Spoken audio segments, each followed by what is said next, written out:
शांत और सुंदर गांव नूरग्राम में, जहां हिंदू और मुस्लिम परिवार एकजुट होकर रहते थे। गांव के किनारे एक छोटा सा सरकारी स्कूल था। स्कूल की इमारत पुरानी हो चुकी थी, उसकी दीवारों में दरारें थीं और छत से बारिश के दिनों में पानी टपकता था। बरसात के मौसम में बच्चों को सूखी जगह ढूंढकर एक साथ बैठना पड़ता था। यह स्कूल गांव का इकलौता स्थान था जहां हर परिवार के बच्चे साथ पढ़ते थे। अयान, मीरा, सलीम, रितु और कई अन्य बच्चे एक ही बेंच पर बैठते, अपना खाना साझा करते और एक ही मैदान में खेलते थे। उनके लिए दोस्ती का कोई धर्म नहीं था। एक साल भारी मानसून के बाद रात में कक्षा की छत का एक हिस्सा गिर गया। सौभाग्य से कोई घायल नहीं हुआ, लेकिन अगली सुबह जब गांव वाले पहुंचे तो उन्होंने टूटी हुई टाइलें और बिखरी ईंटें देखी। ब्लैकबोर्ड टूट गया था और किताबें बारिश के पानी से भीग चुकी थी। बच्चे चुपचाप खड़े थे, उनकी आंखों में उदासी थी। मीरा ने धीरे से कहा, अब हम कहाँ पढ़ेंगे? अयान ने टूटी छत की ओर देखते हुए कहा, हम अपने स्कूल को बंद नहीं होने देंगे।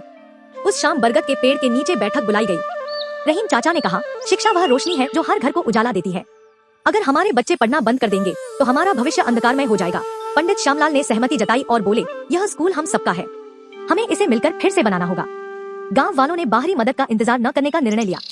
अगली सुबह सभी लोग स्कूल के पास इकट्ठा हो गए। हिंदू और मुस्लिम पुरुषों ने मिलकर टूटी ईंटें और टाइलें हटाई। कुछ लोग दीवारें ठीक करने लगे तो कुछ सीमेंट और रेत तैयार करने लगे। करीम, जिसकी छोटी सी हार्डवेयर की दुकान थी, उसने कीले और औजार दान में दिए। सुरेश, जो पेंटर था, उसने मरम्मत के बाद कक्षाओं को रंगने की जिम्मेदारी ली। महिलाएं भी पीछे नहीं रहीं। उन्होंने कक्षाओं की सफाई की, भीगी किताबों को धूप में सुखाया और फटे हुए स्कूल बैग सी दिए। अमीना बेगम और गीता देवी ने काम करने वालों के लिए बड़े बर्तनों में खाना बनाया। पूरे माहौल में उम्मीद और संकल्प भरा हुआ था। बच्चों ने भी खाली बैठने से इनकार कर दिया। उन्होंने छोटे छोटे समूह बनाकर मैदान की सफाई की। मीरा ने टूटा हुआ ब्लैकबोर्ड साफ किया और अयान ने काम आने वाली ईंटों को एक जगह इकट्ठा किया। उनके छोटे हाथों में बड़ा हौसला था। 10 दिनों तक गांव ने बिना थके काम किया। कभी तेज धूप होती, कभी थकान महसूस होती, लेकिन जब भी कोई थकता, बच्चों के मुस्कुराते चेहरे याद कर फिर से उत्साह भर जाता। आखिरकार स्कूल तैयार हो गया। छत मजबूत थी, दीवारें चमकीले रंगों से सजी थी और नई लकड़ी की बेंचें सलीके से रखी गई थी।